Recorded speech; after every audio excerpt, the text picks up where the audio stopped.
Hi viewers, welcome to our channel. ప్రస్తుతం మనతో పాటు దాము బాలాజీ గారు సీనియర్ జర్నలిస్ట్ ఉన్నారు. వారితో ఒకసారి మాట్లాడదాం. సార్ నమస్కారం. సార్, భారత్ పాకిస్తాన్తో సీజ్ ఫైర్కు ఒప్పుకోవడం పట్ల దేశవ్యాప్తంగా చాలా మంది అసంతృప్తి అయితే వ్యక్తం చేస్తున్నారు సార్. అంటే యుద్ధంలో మనకు పైచేయిగా ఉంది, అంటే కాస్త పిఓకేని స్వాధీనం చేసుకునే పరిస్థితి నుంచి కూడా ఈ సీజ్ ఫైర్కు ఒప్పుకోవడం చాలా మంది కూడా దీన్ని జీర్ణించుకోలేకపోతున్నారు. అటు ట్రంప్కు సరెండర్ అయిపోవడం, అమెరికాకు సరెండర్ అయిపోవడం ఎవరికి కూడా నచ్చట్లేదు. అయితే ఈ నేపథ్యంలోనే ఇప్పుడు ఇందిరాగాంధీ ప్రస్తావన తెరపైకి తీసుకొచ్చారు. అంటే మోదీని ఇందిరాగాంధీని కంపేర్ చేస్తున్నారు. 1971లో ఇందిరాగాంధీ ఏ తరహా వ్యవహరించిందో అని చెప్పేసి కూడా మాట్లాడుతున్నారు.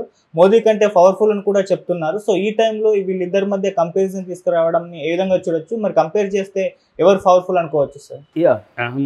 కంపేర్ చేయడం కరెక్టా కాదా, కంపేర్ చేస్తే ఎవరు పవర్ఫుల్, ఇది నేను చివరిలో చెప్తాను. అసలు ఎందుకు తీసుకొచ్చారు, ఇప్పుడు ఇంతవరకు తీసుకురాలేదు కదా, ఇప్పుడు మాత్రం ఎందుకు తీసుకొచ్చారు? ఇంతవరకు మోడీని ఇతర పిఎంలతో ముఖ్యంగా ఇందిరాగాంధీతో అనేకసార్లు కంపేర్ చేశారు, కానీ ఎవరు గొప్ప అనే కంపారిజన్ రాలేదు ప్రధానంగా. కానీ ఇప్పుడు చాలా విస్తృతంగా వచ్చింది. ఓన్లీ కాంగ్రెస్ వాళ్ళే చేయలేదు, ఇది కమ్యూనిస్టుల దగ్గర నుంచి జనరల్ పబ్లిక్ కూడా చెప్పుకుంటున్నారు. ఇందిరాగాంధీ గ్రేట్ అని చెప్పుకునే పరిస్థితి వచ్చింది. ఎందుకు ఈ పరిస్థితి వచ్చింది?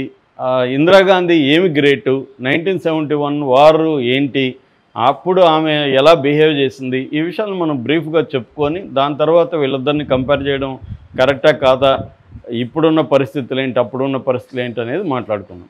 1971 ఇండియాకి పాకిస్తాన్కి మధ్య వార్ వచ్చింది. 13 రోజులు టోటల్గా, డిసెంబర్ 3 నుంచి డిసెంబర్ 16 వరకు 13 రోజుల పాటు యుద్ధం నడిచింది. ఈ వార్ని బంగ్లాదేశ్ విముక్తి యుద్ధం అని కూడా పిలుస్తారు. సో ఈ వార్ ఎందుకు వచ్చిందంటే 1947లో పాకిస్తాన్గా విడిపోయినప్పుడు 2 రకాల పాకిస్తాన్లు ఉన్నాయి, east Pakistan, west Pakistan. East పాకిస్తాన్లో బంగ్లాదేశీయులు ఎక్కువ మంది, ఈ బంగ్లా మాట్లాడే అంటే బెంగాలీ మాట్లాడే వాళ్ళు ఎక్కువ మంది ఉంటారు. వీళ్ళ కల్చర్ కొంత తేడాగా ఉంటుంది. సో ఇండియాకి ఈ 1600 కిలోమీటర్ల దూరంలో ఈ ఈస్ట్ పాకిస్తాన్ ఉంటుంది. సో ముందు నుంచి కూడా అటు ముస్లిం ఉర్దూ ప్రధాన అఫీషియల్ లాంగ్వేజ్ చేశారు, బెంగాలీ లాంగ్వేజ్ నిరాకరించారు. తర్వాత వీళ్ళకి రాజకీయ రిప్రజెంటేషన్ లేదు, ఎకనామిక్ డెవలప్మెంట్ లేదు, వీళ్ళ కల్చర్ని ఇదంతా కూడా తక్కువగా చూడడం, వీళ్ళ మీద అణచివేత చర్యలు మొదలుపెట్టడం అనేది వెస్ట్ పాకిస్తాన్ చేస్తూ వచ్చింది. ఈ క్రమంలో 1971లో ఎన్నికలు జరిగితే ఆ ఎన్నికల్లో అవామీ లీగ్ అనే పార్టీ ఉందన్నమాట అక్కడ, ఏది ఈస్ట్ పాకిస్తాన్లో. అవామీ లీగ్ పార్టీ వచ్చి షేక్ ముజిబుర్ రెహమాన్. అక్కడ ముస్లిమ్స్ కూడా బెంగాలీలో మాట్లాడతాడు, అది మనం గుర్తుపెట్టుకోవాలి. ముస్లిమ్స్ అందరూ ఉర్దూ మాట్లాడతారు అనేది అబద్ధం. ఇక్కడ వెస్ట్ పాకిస్తాన్లో మాత్రమే ఉర్దూ ఉంటుంది, ఈస్ట్ పాకిస్తాన్లో బెంగాలీని మాట్లాడతారు. సో ఈ షేక్ ముజిబుర్ రెహమాన్ పార్టీ అవామీ లీగు చాలా బంపింగ్ మెజార్టీతో సాధించింది. అంటే అక్కడ ఈస్ట్ పాకిస్తాన్లో 169 సీట్లుంటే 167 గెలిచింది. అది నేషనల్ అసెంబ్లీలో మెజార్టీ. అంటే గవర్నమెంట్ను, పాకిస్తానీ ప్రభుత్వాన్ని స్థాపించాల్సింది అవామీ లీగ్. కానీ దానికి వెస్ట్ పాకిస్తాన్లో వాళ్ళు ఒప్పుకోవట్లేదు. వీళ్ళకి గవర్నమెంట్ ఫామ్ చేయడానికి ఒప్పుకోకుండా ఏం చేశారంటే ఆపరేషన్ సెర్చ్ లైట్ పేరుతో వీళ్ళ మీద మిలిటరీని దింపి అటాక్స్ చేసి చంపడం మొదలుపెట్టారు. ఎంత దారుణంగా చంపారంటే దాదాపు 3 లక్షల నుంచి 30 లక్షల మంది చనిపోయారనేది చెప్తున్నారు. లెక్కలు కరెక్ట్గా ఎవరు చెప్పట్లేదు. ఓవరాల్గా 3 లక్షలు మినిమం ఫిగరు, మ్యాక్సిమం ఫిగరు 30 లక్షలు. ఒక స్త్రీలని రేప్ చేసిన సంఖ్య చూస్తేనే మనకు ఒళ్ళు గగురు పొడుస్తుంది. 3 లక్షల మంది స్త్రీలను రేప్ చేశారని చెప్తున్నారు. దీనికి వ్యతిరేకంగా ఏమైందంటే అక్కడ అవామీ లీగ్ తరపున అక్కడ ఉన్న ఈస్ట్ పాకిస్తాన్లో ముక్తి బాహిని, మనం తెలుగులో ముక్తి వాహిని అని పిలవచ్చు, వాళ్ళు బెంగాలీలు అన్నీ వాను బాగా పలుకుతారు, ముక్తి బాహిని. ఈ ముక్తి బాహిని అనే సైన్యం 1 లక్ష 2 లక్షల మంది సైన్యం లాగా ఏర్పడి వాళ్ళు గెరిల్లా వార్ పోరాటం చేయడం మొదలుపెట్టారు. సో ఈ నేపథ్యంలో ఏమైందంటే ఇండియాకి దాదాపు 1 కోటి మంది ఈస్ట్ పాకిస్తాన్ నుంచి వలస వచ్చేసారు. ఈ 1 కోటి మందిని ఇప్పుడు ఇండియా భరించాల్సిన పరిస్థితి ఏర్పడింది. దాంతో ఏమైందంటే ఇండియా వీళ్ళకి సపోర్ట్ చేయడం కోసం ఈ ముక్తి బాహిని వాళ్ళకి మన రీసెర్చ్ అండ్ అనాలిసిస్ వింగ్ ఆధ్వర్యంలో ట్రైనింగ్ ఇచ్చారు. మిలిటరీ ట్రైనింగ్ ఇవ్వడం, వెపన్స్ ఇవ్వడం, ఇవన్నీ చేశారు. అంటే తిరుగుబాటు అక్కడ వీళ్ళు చేస్తున్నారు కాబట్టి వీళ్ళకి హెల్ప్గా నిలబడింది. ఈ క్రమంలో ఇందిరాగాంధీ గ్రహించింది, ఎందుకంటే ఇది అతిపెద్ద హ్యుమానిటేరియన్ క్రైసిస్. 1 కోటి మందిని మన దేశం భరించడం అంటే ఆ టైంలో చాలా కష్టం. 71లో ఇప్పుడైనా 1 కోటి మందిని మన దేశం భరించడం కష్టం, వేరే వాళ్ళు వచ్చి ఒకసారిగా పడితే. సో దానివల్ల యుద్ధం తప్పదనేది ఆమె గ్రహించి మార్చిలోనే 71 మార్చిలోనే ఆమె పార్లమెంట్తోనూ ఇతర వాళ్ళతో మాట్లాడడం, అక్కడి నుంచి ఆమె ఏం చేసిందంటే యుద్ధానికి గ్రౌండ్ ప్రిపేర్ చేసుకోవడం మొదలుపెట్టింది. వివిధ దేశాలకు తిరిగింది, వివిధ దేశాలతో మాట్లాడడం మొదలుపెట్టింది. ఈవెన్ అమెరికాలో అప్పుడు రిచర్డ్ నిక్సన్ ప్రెసిడెంట్గా ఉన్నాడు. తర్వాత హెన్రీ కిస్సింజర్ అంటారు, సెక్యూరిటీ అడ్వైజర్ ఆయన.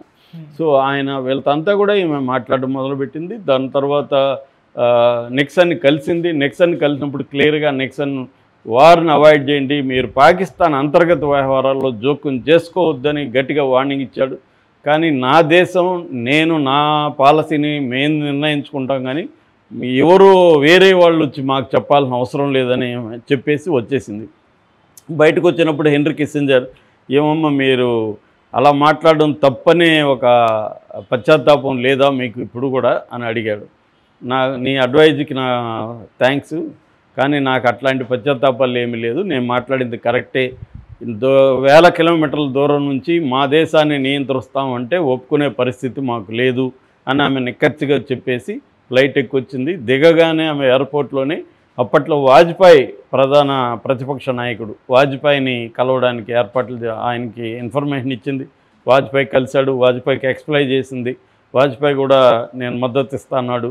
అలాగా ఆమె అఖిల పార్టీ మీటింగ్ పెట్టింది, పార్లమెంటు సమావేశం పెట్టింది, యుద్ధానికి సిద్ధమవుతుంది. ఈ టైంలో ఏం చేశారంటే పాకిస్తాన్ వాళ్ళు ఆపరేషన్ చెంగిజ్ ఖాన్ పేరుతో డిసెంబర్ 13న మన దాదాపు 11 ఎయిర్ బేస్ల మీద అటాక్ చేశారు. అంబాలా, ఆగ్రా, అమృత్సర్, ఇట్లాంటి బికనూరు, అవి కాకుండా ఒక 2 రాడార్ స్టేషన్ల మీద కూడా వాళ్ళు అటాక్ చేశారు. అది ఇంకా యుద్ధ చర్య ఆపరేషన్ చెంగిజ్ ఖాన్ అనేది. అప్పుడు కూడా ఫస్ట్ మనం యుద్ధానికి వెళ్ళాలి. ఈమె రెడీ చేసుకుంటుంది, కానీ ఈమె యుద్ధానికి వెళ్ళలేదు. ఫస్ట్ వాళ్ళే అటాక్ చేశారు. యుద్ధానికి వెళ్ళమని కూడా ఈమె మీద చాలా ప్రెజర్ ఉంది. మిగతా పార్టీలంతా కూడా ఎందుకు ఇంకా యుద్ధానికి వెళ్ళట్లేదని ప్రెజర్ ఉన్నప్పుడు కూడా ఆమె ఆ ప్రెజర్ని తట్టుకొని ఆమె నిలబడింది. ఎందుకంటే మనం మొదట యుద్ధానికి వెళ్ళకూడదు, టైమింగ్ అనేది ఇంపార్టెంట్ అనేది ఆమె గట్టిగా నిలబడింది. అయితే వాళ్ళు ఫస్ట్ అటాక్ చేయడంతో యుద్ధం మొదలైంది. నిజానికి వాళ్ళు మన ఎయిర్ బేస్ల మీద అటాక్ చేసినారు, కానీ పెద్ద డ్యామేజీలు, చిన్న డ్యామేజీలు. అది 24 గంటల్లో మన వాళ్ళు దాన్ని రిపేర్లు చేసేసారు. నైటే అటాక్ జరిగింది. మార్నింగ్ మధ్యాహ్నం లోపల రిపేర్లు చాలా వరకు అయిపోయినాయి. సో దాంతో మన వాళ్ళు అటాక్ చేశారు. అప్పటికి వాళ్ళ పాకిస్తాన్కి 93,000 సైన్యం, మొత్తం 90 అరౌండ్ 90 అనుకోవచ్చు. మనకి 2.5 నుంచి 3 లక్షల పైన, 5 లక్షలు కూడా అంటారు, కరెక్ట్గా ఎవరు ఫిగర్ చెప్పట్లేదు. కానీ మినిమం 2.5 నుంచి మన సైన్యం, రెగ్యులర్ సైన్యం 2.5, మిగతా అన్నీ కలుపుకుంటే 5 లక్షల వరకు అప్పుడు సైన్యం ఉంది. సో మన పైగా అటు ముక్తి బాహిని వాళ్ళకు 2 లక్షల మంది ఉన్నారు.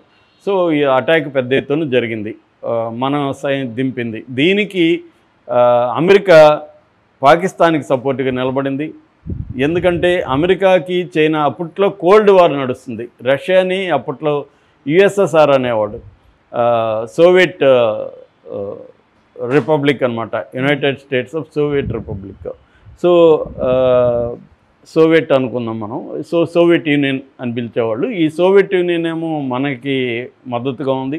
సో సోవియట్ యూనియన్తో ఇందిరాగాంధీ ఒక ఒప్పందం చేసుకుంది, ట్రిటీ అంటారు, సోవియట్ యూనియన్ పీస్ ట్రిటీ చేసుకునింది. ఇటు చైనాకి అమెరికాకి మధ్య పాకిస్తాన్ మధ్యవర్తిత్వం వహిస్తుంది. అందువల్ల పాకిస్తాన్ అమెరికాకి ఇంపార్టెంట్. సో అమెరికా పాకిస్తాన్కి మద్దతుగా వార్షిప్ను కూడా పంపించింది. మరోపక్క చైనా సపోర్ట్ చేస్తుంది. మరోపక్క జోర్డాను, సౌదీ అరేబియా లాంటి ఇస్లామిస్ట్ కంట్రీస్ కూడా పాకిస్తాన్కి సపోర్టు. అయినప్పటికీ కూడా ఇందిరాగాంధీ ఎక్కడ జంకలేదు, అమెరికన్ ప్రెసిడెంట్ని ధిక్కరించింది. చైనా అటుపక్క మిగతా దేశాలు సపోర్ట్ చేసినా కూడా ధైర్యంగా ఆమె నిలబడింది. 13 రోజులు యుద్ధం చేసింది. ఫైనల్గా ఆమె గెలిచి 93,000 సైన్యాన్ని పట్టుకోగలిగింది ఇండియా. మనకి వాళ్ళు సరెండర్ అయిపోయారు, ప్రిజనర్స్ ఆఫ్ వార్, POW అంటారు, ప్రిజనర్స్ ఆఫ్ వార్గా అయిపోయారు. అప్పుడు ఈమె వాళ్ళకి కండిషన్లు పెట్టింది. అదేంటంటే ఎల్ఓసి సరిహద్దు రేఖ లైన్ ఆఫ్ కంట్రోల్ ఉండాలి. అట్లాగే సిమ్లా ఒప్పందం, 3వ దేశం మా దాంట్లోకి ఇన్వాల్వ్ కాకూడదు. అది ఆమె తీసుకొచ్చిన పాలసీ అనమాట. దాన్నే సిమ్లా ఒప్పందం అంటారు. 1972లో చేసుకున్నాం. సో సిమ్లా ఒప్పందం ప్రకారం పాకిస్తాన్కి ఇండియాకి మధ్య ఏ సమస్య వచ్చినా అమెరికానో ఇంకొకటో రావడానికి వీల్లేదని ఒప్పించింది పాకిస్తాన్ని కూడా. ఒప్పించి అది రాయించుకోగలిగింది. అంటే క్లియర్గా మనం విన్ అవ్వడం, వాళ్ళ సైన్యాన్ని మనం కంట్రోల్లోకి పెట్టుకోవడం వల్ల మనం బార్గెయిన్ చేయగలిగాం. అది ఇందిరాగాంధీ సాధించిన ప్రధాన విజయంగా మనం చెప్పుకోవచ్చు. అందుకనే వాజ్పేయి లాంటి ఇందిరాగాంధీని అప్పట్లో ఆమె అపర దుర్గా అని, చండీ రాణి అని ఆ టైప్లో ఆయన ఆమెను కీర్తించాడు. దాంతో ఆమె ఒక ఐరన్ లేడీ అనే ఒక ఇది వచ్చింది. ఇప్పుడేమైంది, ఇప్పుడు పహల్గామ్ జరిగింది. పహల్గామ్కి వ్యతిరేకంగా మనం కొన్ని ఆంక్షలు విధించాం. అది చాలదన్నా మనం మిలిటరీ యాక్షన్ ఆపరేషన్ సింధూర్తో 9 ప్రాంతాల మీద దాడి చేసాం, టెర్రరిస్ట్ అటాక్స్. దాంతో వాళ్ళు రిటాలియేట్ చేస్తూ మన ఎయిర్ బేసుల మీద దాడి చేశారు. ఫస్ట్ 15, తర్వాత 26 ఇలా ఎయిర్ బేసుల మీద దాడి చేసి దానికి ప్రతిగా మనం కూడా వాళ్ళ 11 ఎయిర్ బేసుల మీద దాడి చేసాం. ఈ క్రమంలో మనం పైచేయి సాధిస్తున్నాము. వాళ్ళ 400 డ్రోన్స్ని కూల్చేసాము, వాళ్ళ ఎయిర్క్రాఫ్ట్ని కూల్చాము. మన డిఫెన్స్ సిస్టమ్ స్ట్రాంగ్గా ఉంది, S-400, మన బ్రహ్మోస్ ఉంది, సో మన ఆకాష్ ఉంది, మన బరక్ 8 ఉంది. ఒక పక్క వాళ్ళ షిప్పుల్లో కూడా, సముద్రంలో కూడా మందే డామినేషను. సో ఈ స్థాయిలో అంతా ఇదిగా ఉండి మొత్తం రెడీగా ఉన్న టైంలో సడన్గా అమెరికా జోక్యంతో, ఏ అమెరికానైతే ధిక్కరించి యుద్ధం చేసిందో అలాంటి అమెరికా జోక్యంతో అమెరికా చెప్పితే మోడీ విని చేశాడు. మోడీ క్లియర్గా చెప్తున్నాడు, ట్రంప్ క్లియర్గా చెప్తున్నాడు కదా, మేమేది చేసాం. నిన్న కూడా ట్రంప్ మాట్లాడుతూ ఏమన్నాడు, మేము ట్రేడ్ చేస్తామన్నాము, మీరు యుద్ధం చేస్తే మీతో ట్రేడ్ చేయము, యుద్ధం చేయకపోతే ట్రేడ్ చేస్తాము, మీకు బెనిఫిట్స్ ఉంటాయని చెప్పాను. వాళ్ళు విన్నారు, యుద్ధం ఆపేశారు అని చెప్తున్నాడు. అంటే క్లియర్గా మేము చెప్తేనే యుద్ధం ఆపామని చెప్తున్నాడు. పాకిస్తాన్ కూడా అదే చెప్తుంది. కానీ ఇండియా మాత్రం దానికి ఖండించట్లేదు. ఖండించాలి కదా, సైలెంట్గా ఉంటుంది. సైలెంట్గా ఉండడం అర్థం ఏంటి, అంగీకారం అన్నట్టే కదా. అంటే ఒక ట్రంప్ని ఎదిరించే ధైర్యం మోడీకి లేదా అన్న కంపారిజన్ ఇప్పుడు వస్తుంది. కాకపోతే అప్పుడు పరిస్థితులు వేరు. అప్పుడు 1971లో కోల్డ్ వార్ ఉంది, సోవియట్ యూనియన్ మనకు స్ట్రాంగ్గా ఉంది. సోవియట్ యూనియన్కి సంబంధించిన అనేక దేశాలు కూడా మన వైపు ఉంటాయి. అమెరికా సోవియట్ యూనియన్కి ఆపోజిట్ కాబట్టి పాకిస్తాన్ వాళ్ళతో ఉంది. ఇలాంటి ఒక పోల్డ్ అయిపోయింది. అంటే రెండుగా ప్రపంచం చీలిపోయిన కండిషన్లో ఈమె యుద్ధం చేసింది. రెండోది బంగ్లాదేశ్ తిరుగుబాటు అనేది, ఈస్ట్ పాకిస్తాన్ తిరుగుబాటు అనేది అక్కడ బలంగా ఉంది. సో 1 కోటి మంది మన దేశంలోకి రావడం వల్ల యుద్ధం తప్ప ఈమెకి మార్గం లేదు. యుద్ధం అంటే వాళ్ళని 1 కోటి మందిని భరించడం కంటే యుద్ధమే ఎకనామికల్గా కూడా మనకి బెనిఫిట్ అనేది కూడా అప్పట్లో చర్చకు వచ్చింది.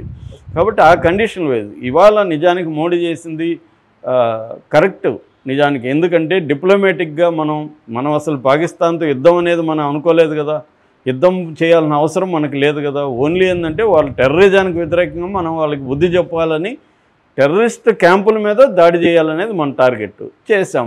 చేసినప్పుడు వాళ్ళు పాకిస్తాన్ మన దాని మీదకి వస్తే మనం ఈక్వల్ ప్రపోర్షనేట్గా మనం చేసాం తప్ప మనం యుద్ధం కోరుకోవట్లే. ఏదేమైనా ఎవరు మధ్యవర్తిత్వం వహించినా పాకిస్తాన్ అయితే కాల్పుర విరమణకు వచ్చింది. డీజీఎంఓనే ముందు కాంటాక్ట్ చేశాడు మన డీజీఎంఓని. కాబట్టి మనం యుద్ధం ఆపాం, తప్పేం లేదు. మోడీ ఇవాళ చేసింది కరెక్ట్, ఇవాళ కండిషన్స్కి. ఆమె అప్పుడు చేసింది ఆ కండిషన్స్ కరెక్ట్. కాబట్టి కంపేర్ చేసి ఎవరు గ్రేట్ అని చెప్పడమే రాంగు. ఎందుకంటే మోడీ కూడా మూడు దఫాలుగా పిఎం అయ్యాడంటే ఇట్స్ నాట్ ఎ జోక్. కాబట్టి మోడీ సాధించిన విజయాలు చాలా విషయాల్లో ఉన్నాయి. ఎకనామిక్ రిఫార్మ్స్ కానీ, ఇన్ఫ్రాస్ట్రక్చర్ కానీ, తర్వాత గ్లోబల్ దీంట్లో ఇండియాని తీసుకెళ్ళిన పొజిషనింగ్ కానీ, ఇవన్నీ కూడా ఇవాళ అసాధారణమైన విజయాల పరంపరని మోడీ కంటిన్యూ చేసుకుంటూ వచ్చాడు. వాజ్పేయి, మన్మోహన్ సింగ్ ఈ ప్రభుత్వాల విజయాల్ని మోడీ కంటిన్యూ చేసుకుంటూ వచ్చాడు. కాబట్టి మోడీ ఏదో వీక్ ప్రైమ్ మినిస్టర్ అయితే కాదు. ఇందిరాగాంధీతో మోడీని కంపేర్ చేయడమే అసలు రాంగ్. ఆ పరిస్థితులు వేరు, ఈ పరిస్థితులు వేరు. కాకపోతే వీళ్ళు ఇచ్చిన బిల్డప్ ఉంది కదా, ఈ సోషల్ మీడియా కావచ్చు, మెయిన్ స్ట్రీమ్ గోడి మీడియా ఇచ్చిన బిల్డప్ వల్ల ప్రజల్లో అసంతృప్తి ఉంది. వీళ్ళు కానీ ఈ బిల్డప్ ఇవ్వకుండా ఉంటే, అంటే పాకిస్తాన్ని కబ్జా చేసాం, నాశనం అయిపోతుంది, ఇంకా అయిపోయింది, పాకిస్తాన్ వచ్చి టైప్లో మాట్లాడేసడం వల్ల ఇప్పుడు సడన్గా ఆగడం వల్ల ఎవరు ఊహించలేదు కాబట్టి, పైగా ట్రంప్ మొదట ట్వీట్ చేయడం వల్ల అసంతృప్తి తప్ప, నిజానికి ఈ కండిషన్లో మోడీ యుద్ధం ఆపడమే కరెక్ట్. మనం యుద్ధం చేయాల్సిన అవసరం మనకు లేదు. ఓన్లీ టెర్రరిజానికి వ్యతిరేకంగా మనం వాళ్ళకి ఒక గుణపాఠం చెప్పాలనేది అనుకున్నాం. ఆ గుణపాఠం చెప్పాము. చెప్పినాక కూడా ఎందుకు కంటిన్యూ చేయాల్సి వచ్చిందంటే మనం ఏం చేయలే, అది వాళ్ళు చేస్తే మనం రిటాలియేటర్ చేసాం అంతే.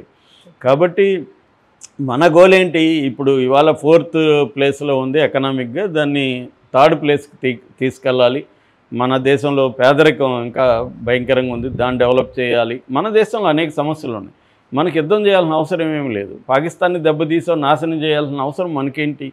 కాబట్టి మనకి పాకిస్తాన్కి మధ్య సమస్యలు ఉన్నాయి, దానికి పరిష్కారం చేసుకునే పద్ధతులు కూడా ఉన్నాయి. యుద్ధం ఒకటే పరిష్కార పద్ధతి కాదు ఇవాళ. కాబట్టి యుద్ధం జరగకుండా చూసుకోవడం అనేది ఖచ్చితంగా ప్రధానమంత్రి స్థాయిలో, ఇప్పుడు ఇందిరాగాంధీ ఉన్నా అలా చేస్తుండేది తప్ప ఆమె ఇందిరాగాంధీ ఏమీ గుడ్డిగా యుద్ధం చేయలేదు. ఎప్పుడు కూడా ఒక వ్యక్తిగతమైన అజెండాను ఇంకోటి పెట్టుకొని యుద్ధం చేయడం అనేది కరెక్ట్ కాదు. యుద్ధం అంటే ఆయన ఎవరో మొన్న చెప్తున్నాడు, మాజీ జనరల్, మీకేం తెలుస్తుంది యుద్ధం అంటే, పోయి సరిహద్దు గ్రామాలను చూడండి మీకు యుద్ధం అంటే ఏం తెలుస్తుందని.